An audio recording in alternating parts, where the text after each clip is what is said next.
Buenas tardes. Creo que no va a llegar nunca el momento en que lo que la televisión denomina brecha se verifique en el saludo. Sigue siendo un lugar donde es fácil ponerse de acuerdo. Puede haber uno que dude si es de mañana, de tarde, pero en general es fácil después coincidir en que el buenas tardes a las 6 de la tarde todavía se aplica el buenas tardes. Entonces quedamos en un primer hecho de consenso. Si se quiere, ese sería el tema de la charla de hoy en relación a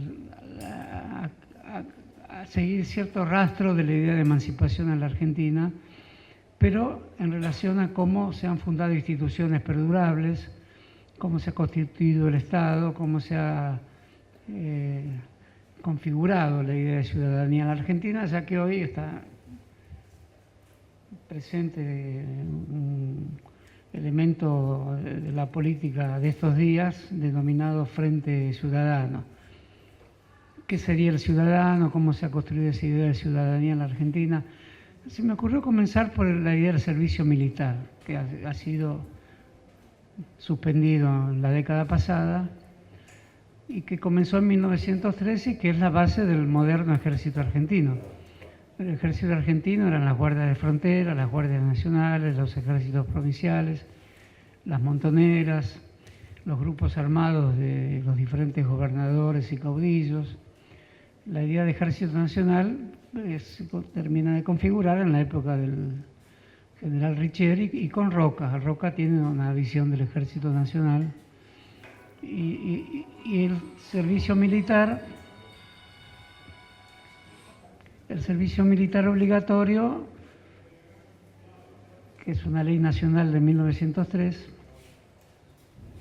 presupone precisamente una adjudicación al ejército de una potestad que tenían y siguen teniendo muchos ejércitos de todo el mundo, que está en el origen de la construcción de los estados nacionales, que es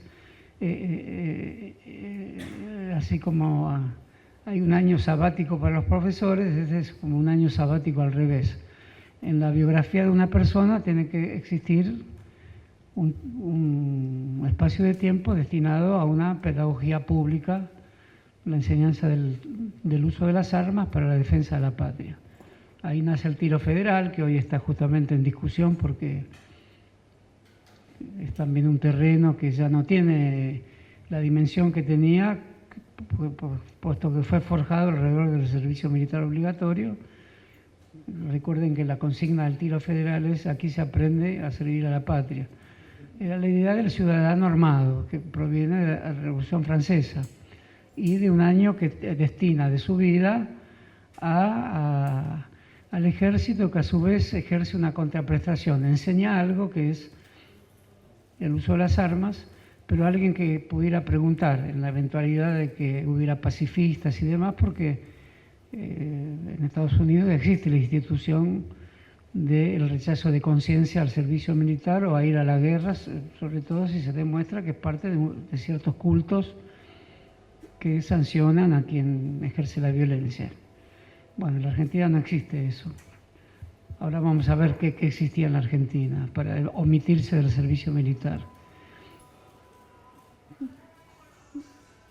Bueno, en ese sentido, la idea de la construcción del Estado a través de una unanimidad, de una fuerza que construyera unánimemente a un tipo de enseñanza, que si el pacifista preguntara por qué la enseñanza militar, el ejército también respondía: es una enseñanza que se basa en el fusil como símbolo de la potestad del Estado y al mismo tiempo se enseña a leer, se alfabetiza y se unifica la lengua.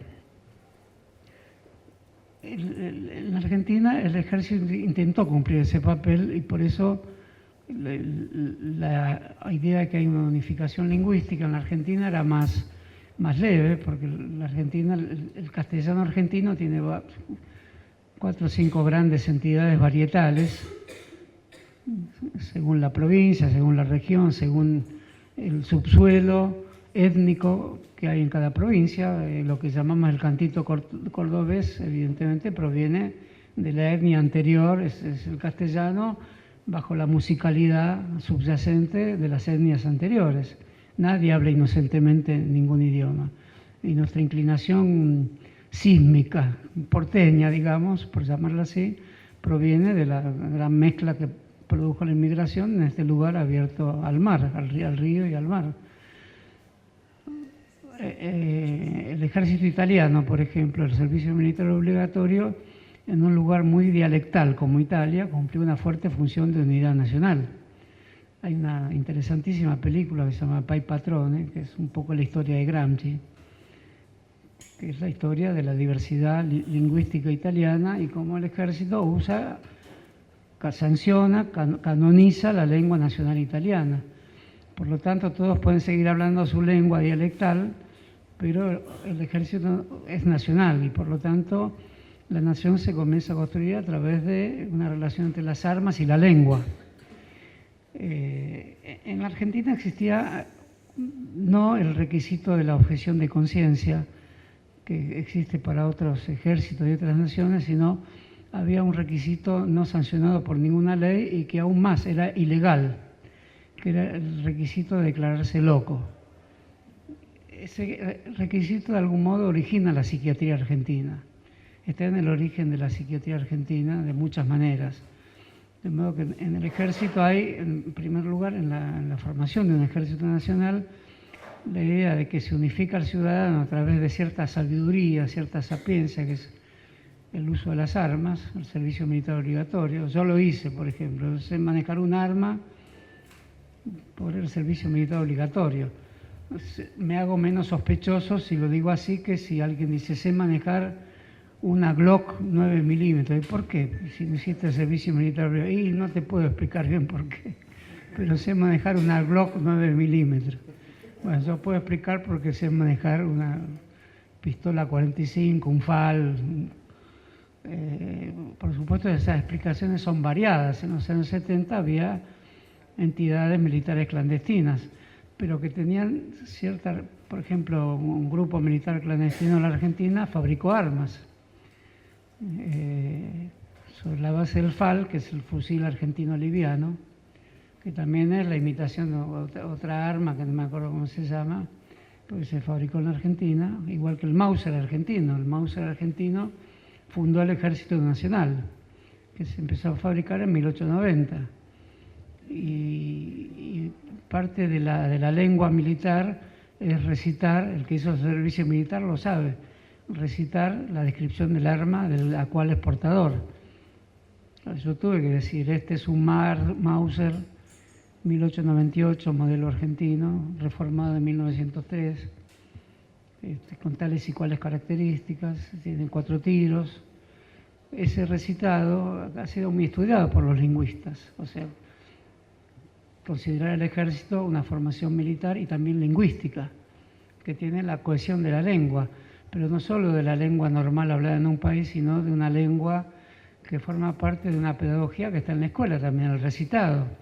Uno puede recitar una poesía de Becker y puede recitar una descripción mnemotécnica de lo que es un arma, de modo tal que el arma se corporiza y todos los movimientos que pertenecen al trato con el arma hasta llegar al disparo son movimientos que están perfectamente articulados con la idea de cuerpo y con la idea de lengua. Por ejemplo, lo que recuerdo de mi servicio militar, al hombro ar, son 3 movimientos que están pausados por la lengua, están capturados por la lengua y están secuenciados por la lengua. Al hombro ar. Son 3 o 4 movimientos que corresponden a los movimientos del arma. Primero en el suelo, después levantarla a la altura del estómago, digamos, después ponerlas en vertical sobre esta mano y después cruzarla al hombro. Eso forma parte de una sinonimia, digamos, de un parentesco entre la estructura de la lengua y la estructura de los movimientos del cuerpo. Es cierto que al decir esto me pongo un poco Foucaultiano, pero somos Foucaultianos sin saberlo, porque en realidad todo aquel que hizo el servicio militar La aportación de armas ilegales no tiene ese requisito, pero el Estado hace del arma un fuerte símbolo lingüístico también. Y con la locura, que anuncié como tema, ocurre algo muy singular. En los barrios de Buenos Aires hasta los años 60 existía un entrenamiento sigiloso, que era declararse loco, que era la forma de evitar el servicio militar, así como entre los adventistas norteamericanos o los baptistas existe la objeción de conciencia. Para no ir a Vietnam, muchos chicos norteamericanos eran objetores de conciencia, que es la forma de no ser declarado cobarde o no ser puesto preso por el ejército. Y una ley norteamericana, evidentemente, tiene instrumentos para comprobar si el objetor de conciencia realmente practica ese culto. Hay que recordar que Estados Unidos fue fundado por las grandes religiones protestantes, el calvinismo, el luteranismo. Hay grandes estudios sobre la nación norteamericana, que no es así la Argentina, que no fue fundada por las grandes religiones. Fue fundada, entre otras cosas, por las grandes religiones, pero en la Argentina hay corrientes morales, corrientes científicas, hay corrientes espirituales laicas muy fuertes. El positivismo argentino es fundador de la nación. En Estados Unidos son todas las grandes tradiciones religiosas las que fundaron la nación. Bueno, la declaración de loco por parte del psiquiatra militar era una posibilidad que hasta los años 60 en mi barrio existía. Había reuniones de jóvenes que se entrenaban para parecer locos y algunos lograban escapar del servicio militar. No recuerdo que en ningún barrio de Buenos Aires, y esto lo hago extensivo a Avellaneda, en fin, disculpen que hable de Buenos Aires, pero digamos de lo que es este manchón querible y extraño y también muchas veces incomprensible, que llamábamos Buenos Aires en un sentido muy genérico, existía la idea de escapar a esta obligación del Estado, como hoy existe reuniones de alto nivel para escapar a impuestos o depositar fondos clandestinos en Panamá. Estas eran clandestinidades inocentes, sobre la cual no escuché nada escrito, porque existía el fantasma de Cobunco. Ir a Cobunco era ir al destacamento militar más remoto del país, que está en Neuquén. Hoy es un chiste, ¿no? Sigue existiendo, creo, pero era el lugar del frío, del hielo. No se podía volver fácilmente a Buenos Aires. Si uno era de Buenos Aires, era como un castigo, era Cobunco. Y el servicio militar en los últimos años era el lugar de donde qué pariente conocía, que conocía a otro pariente y a su vez a otro pariente, que conocía a un cabo del ejército para no ir en su origen, en un sorteo, el destino, pero si uno iba a Cobunco, bueno, entonces declararse loco y fingirse loco es el origen de una importante discusión de la fundación de la psiquiatría argentina. Y la psiquiatría argentina tiene un importantísimo papel en la fundación del Estado argentino. La gran psiquiatría argentina se funda alrededor de impedir esa acción antiestatal y anticiudadana de los jóvenes que querían que se entrenaban para ser locos. De ahí salen los grandes libros fundadores de la psiquiatría argentina: La simulación de la locura, de Ingenieros, La lucha por la vida en la simulación, que es del mismo año en que se funda el servicio militar, y con el propósito de evitar y de detectar al que finge locura. Ese es el propósito de José Ingeniero, que es un médico del Estado. Por eso entré por este lugar un poquito lateral al importantísimo papel que tiene José Ingenieros en la creación de esta beta del Estado argentino, que es la detección del fingimiento de la locura y del estudio de la idea de simulación, que es una pieza fundamental de la tradición psiquiátrica argentina hasta hoy.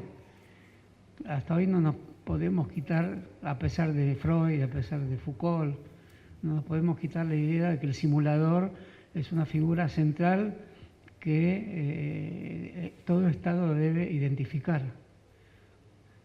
Y el estudio de la simulación se convirtió en el centro teórico más importante de la psiquiatría argentina. La psiquiatría argentina nace al comienzo del siglo XX por una fuerte influencia de la psiquiatría francesa, de la psiquiatría europea y sobre todo de la psiquiatría italiana, con Lombroso.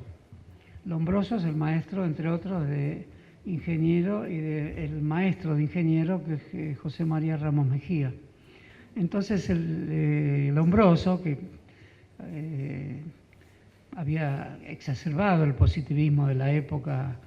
El positivismo tenía ciertos rasgos metafísicos, religiosos. Recordé la última charla que Comte es el fundador de una religión, la llama religión positivista, que quiere disputar a los frailes la religión.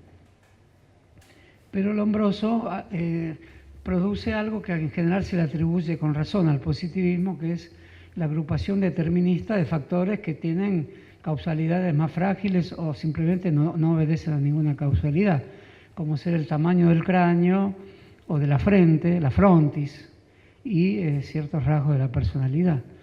Entonces, en el caso de Lombroso había mediciones del cráneo, mediciones del cerebro, donde la locura, la caracterología, digamos, o la psicología, que poco a poco se fue independizando de su base biológica, y esa es otra discusión, sin duda, una gran discusión que persiste hasta hoy. Pero el positivismo tenía los recursos idiomáticos y cognoscitivos adecuados para acercar las fuentes biológicas a las manifestaciones caracterológicas. Y por lo tanto, Lombroso era también un psicólogo de Estado que estudiaba los comportamientos desviados, y su libro más famoso se llama El Uomo Delincuente, ¿no?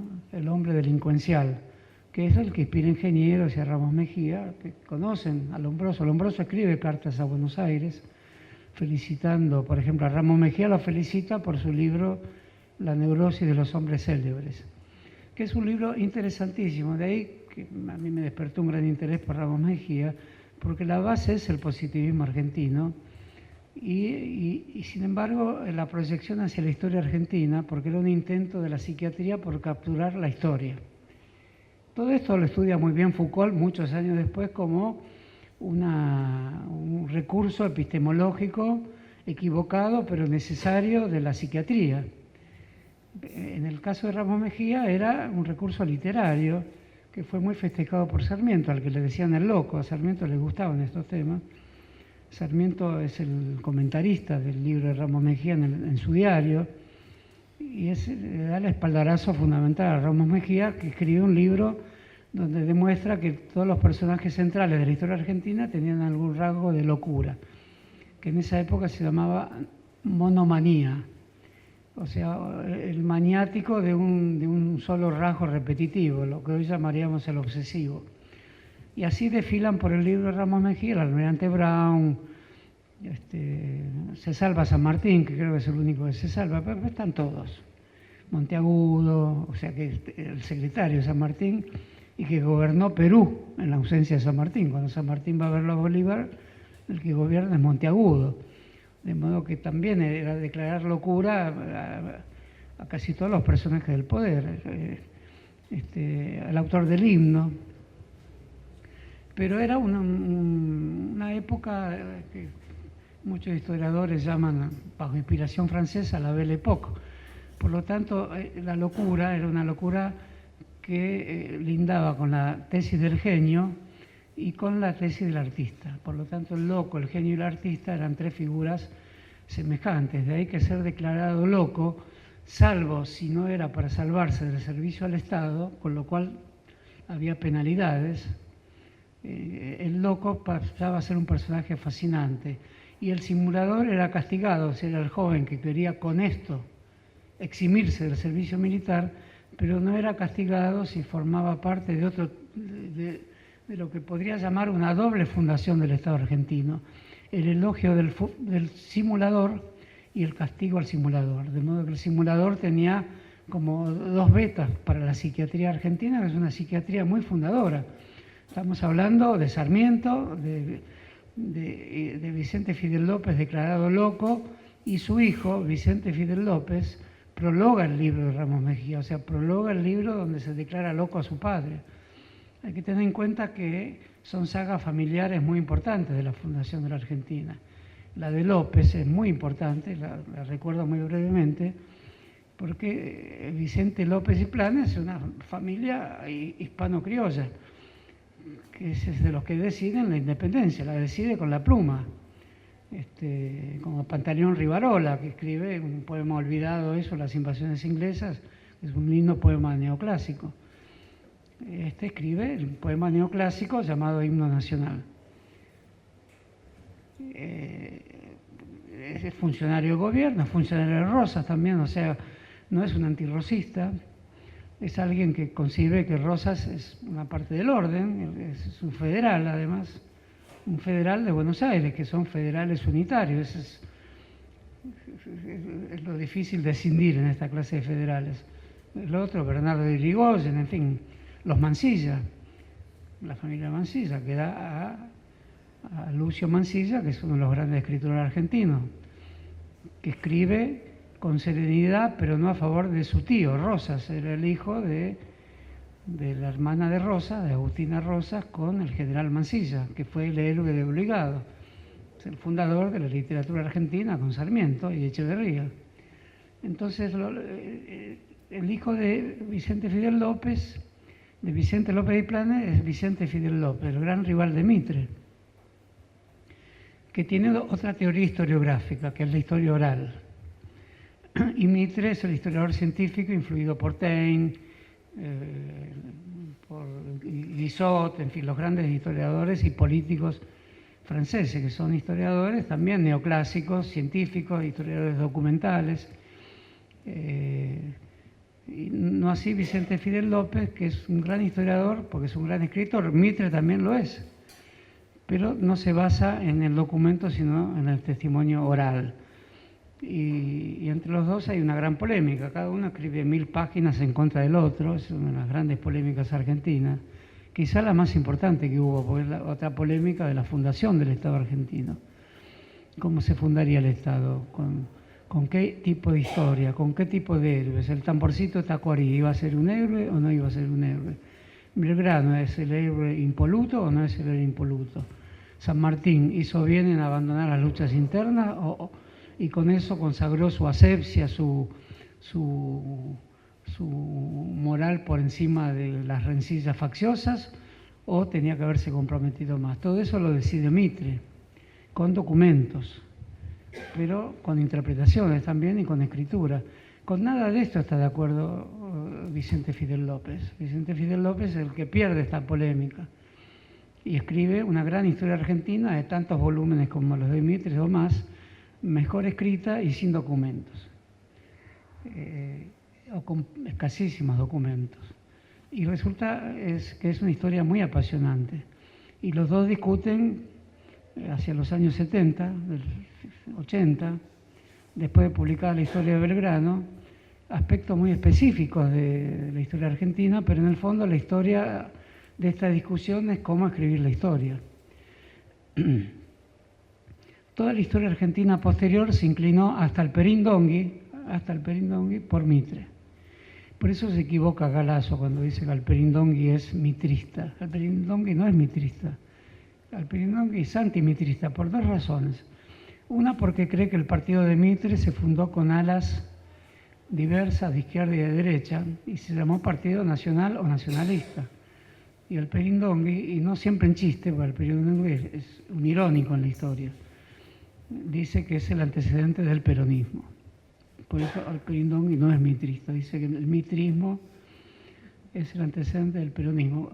Cuestión que ningún peronista está muy dispuesto a creer, pero a Alperindongui le gusta jugar con los extremos y dice eso. Y muestra que, por ejemplo, Mitre se alía con López Jordán, Sarmiento lo combate. López Jordán es el enemigo de Urquiza y es propiamente el interior federal. Y Mitre desvía todos sus votos para que se elija en Buenos Aires un insólito diputado al que nadie conocía. Estamos hablando del famoso año 1903 también. Este diputado era Alfredo Palacio, que se elige en el distrito de La Boca con los votos del mitrismo, con los votos que le faltaban. La Boca era un distrito ya socialista, pero no podían ganar las elecciones, solo los socialistas.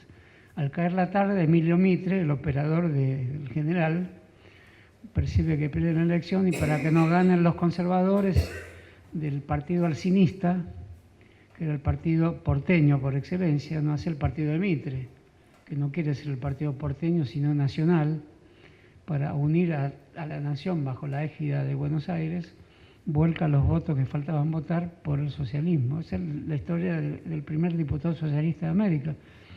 Y de ahí sigue un lazo extraño hasta hoy de cierto sector del socialismo con el mitrismo y con el Diario de la Nación. Todas estas particularidades de Mitre, muchas sus insurrecciones se hacen con indios, no se hacen con la Guardia Nacional. La insurrección de 1874 en la provincia de Buenos Aires para impedir que suba Avellaneda de presidente, la hace con el ejército de Catriel, que son 1000 indios con lanzas. Por eso los Remington son más eficaces que las lanzas en ese momento, pero eso todavía Mitre se insurrecciona con lanzas, que son lanzas de indios, y son los indios de Catriel, son los ranqueles argentinos, que participaron en todas las luchas civiles argentinas, de un lado o del otro, del lado de Rosas o no. En ese sentido es muy interesante la historia de los indios ranqueles, cuyo centro es la vida de Marianito Rosas. Marianito Rosas es el cacique de los ranqueles, que es una etnia interior a la mapuche, o los tehuelches, bueno, disculpen que no lo recuerdo bien. Y una gran escena de los indios ranqueles es precisamente donde Mansilla, que es el sobrino de Rosas, llega hasta la tribu en Lehuencó, en La Pampa, donde está a negociar la paz con los ranqueles. Marianito había sido capturado por Rosas, un cautivo. El otro gran mito argentino, fundador de la Argentina, es la cautiva. Pero Marianito es cautivo y Rosas le da su apellido. Fíjense qué extraña genealogía la de la Argentina, todo país la tiene. Rosas percibe en ese indiecito que él capturó un peoncito fiel, diestro y hábil para las armas. Y llegada a cierta edad, disculpen también que no conozco enteramente su historia, Marianito se escapa, pero conserva el apellido. Se convierte en el jefe de los ranqueles, en Lehuencó, y Mansilla, que es pariente sanguíneo de Rosas, el sobrino, va a parlamentar con alguien que de alguna manera es su pariente. Ese es un gran momento. Mansilla cree que ese parlamento, que él lo llama así, el parlamento de Lehuencó, de Leubucó, perdón, que quiere decir laguna no sé cuánto, en mapuche, le va a dar la presidencia de la nación. Aún Mansilla cree que puede disputarle a Sarmiento la presidencia firmando un tratado de paz con su pariente, que es un indio, con su pariente, hoy diríamos putativo, ¿no?, que es Marianito. Marianito habla perfecto castellano y la excursión a los indios ranqueles, que se las recomiendo fervorosamente, describe el diálogo. El diálogo es importantísimo, es realmente un parlamento. Mansilla tiene 18 hombres nada más y un cura. Y se instala en una de las carpas. Mansilla es un tipo de autor delicioso, son escrituras morales, las escrituras de Mansilla. Es un escritor que se le llamó la atención a Proust. Cuando llegan a manos de Proust escritos de Mansilla, Proust lo menciona en su correspondencia. ¿Por qué? Porque tiene el mismo recurso de Proust. Proust es un contemporáneo de Mansilla, que es el recurso a la memoria. El recurso a la memoria y a la ironía sobre la memoria y a la vaguedad de la memoria que permite extraer una conclusión moral. Le General Mansilla, dice el máximo escritor de la época en Francia. Porque era como diríamos hoy, era una francesada Mansilla. Por eso dice, me gusta tanto hablar con mi pariente Marianito en Leubucó como comer un manjar en el mejor restaurante de París, el Maxim de París. Estaba entre París y La Pampa. Es una Argentina donde la relación París y Pampa se convertirá en otra después. Pero en ese momento Mansilla piensa que anudar París y La Pampa y dos fuentes familiares, genealógicas, el apellido Rosas le permitirá, si trabaja con levedar el apellido Rosas, que era odiado en su época, puesto que él es el sobrino.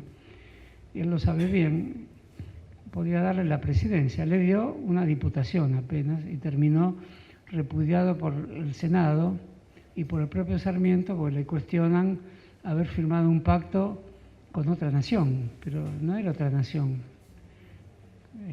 La argumentación de Sarmiento es: la nación argentina no firma pactos con ciudadanos que le son interiores.